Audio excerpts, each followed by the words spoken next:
We're here to talk about California. And California has had an outsized impact on the world in many areas, in culture, in design, and what we're going to talk about most today is technology, specifically digital technology. This year, the theme of the Quincy Club is, of course, the elections. Tomorrow, it's the big day. The United States has been our main ally since the Second World War. It's one of our key trading partners. And Joe Biden and Donald Trump have not just presented different visions for domestic policies, but also for foreign policy.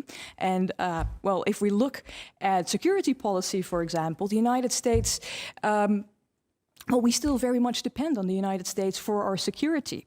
And in 1957, this little thing was launched into space, not by the Americans, but by the Soviets. This was Sputnik, the world's first satellite, and it scared the pants off the United States. All of a sudden, we were afraid that the communists were going to be able to reach their goal of world domination by controlling space. And so here we have, again, the United States Defense Department to the rescue, pouring money into California so that we could build a space program. A space program which became really an American objective when President Kennedy was elected on January 21st, 1961, when he gave his inaugural address.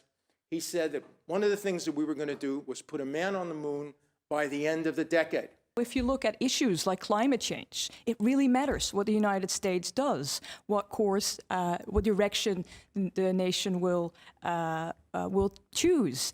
And Donald Trump, of course, has pulled the United States out of the Paris Climate Agreement, and Joe Biden wants to, well, basically wants the United States to recommit to those climate goals. So I think it really does matter. These kinds of choices also affect us here in the Netherlands. We don't live in a bubble anymore. We definitely just a European bubble. Don't live in a bubble anymore.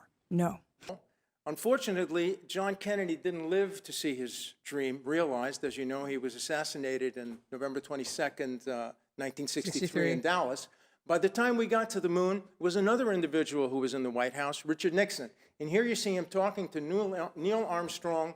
Walter Cronkite was, of course, on the microphone, America's most famous news reporter, telling us all about this fantastic one step for a man, one giant leap for mankind. We still remember it, eh? We Yes. still remember those words, too. I was glued to the TV.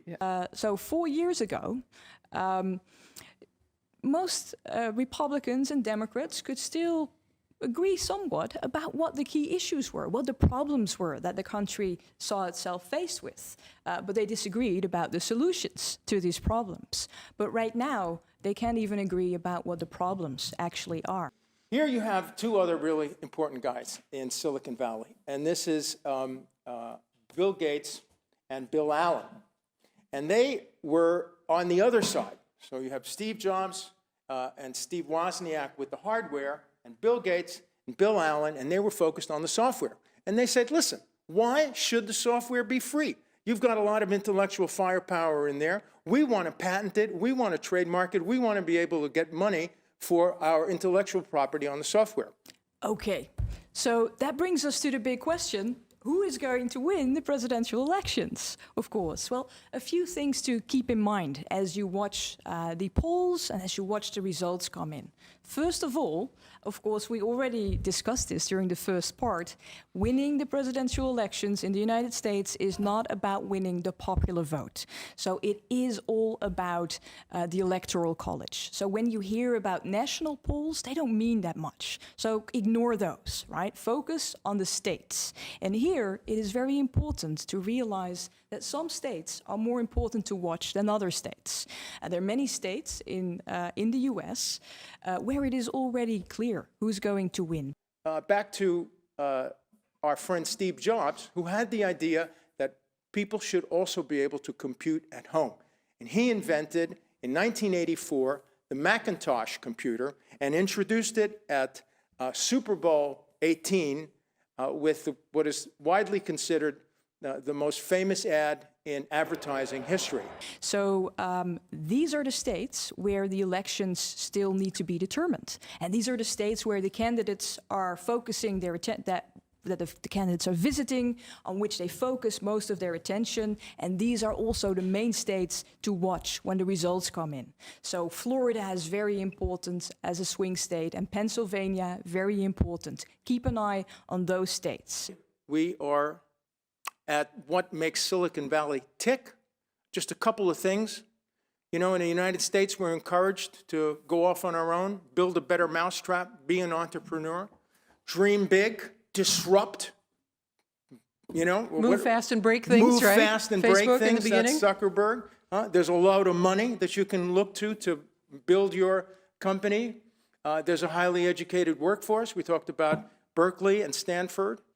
And I guess really key is the American principle that it's okay to fail, take risks. Nothing ventured, nothing gained. And I think that's at the heart of American entrepreneurship. And would, you know, has been a major force in the development of our country. And what they do is they go knock on doors, and this is what is happening in all the swing states at the moment. People are knocking on doors, and they have a whole script of what to say. And what happens, suppose I'm a Republican, and I knock on a door, someone opens, and I'll say, well, hello, good morning. Who do you intend to vote for? And if that person says that he or she is going to vote for the other party, for a Democrat, I will say, okay, thank you very much, have a good day, and I'll move to the next door. Knock again. If someone opens and that person intends to vote for my party, then I will start asking questions. So I'm not going to try to convince the person who is going to vote for the other party to vote for my party. I just move on to the next door, and I'm going to ask them, did you register to vote? Because in the United States, if you want to vote, you have to register to vote first. Well, Gabe, thank you so much. Gabe Marino for taking us through the history and the current events in Silicon Valley and what they mean for the Netherlands. Most important elections ever, right, Albertine? According to the candidates. According to the But candidates. I think they're pretty important. I think they're pretty important too. And they certainly got us all galvanized and engaged and very curious to see what's going to happen because it matters. It does matter.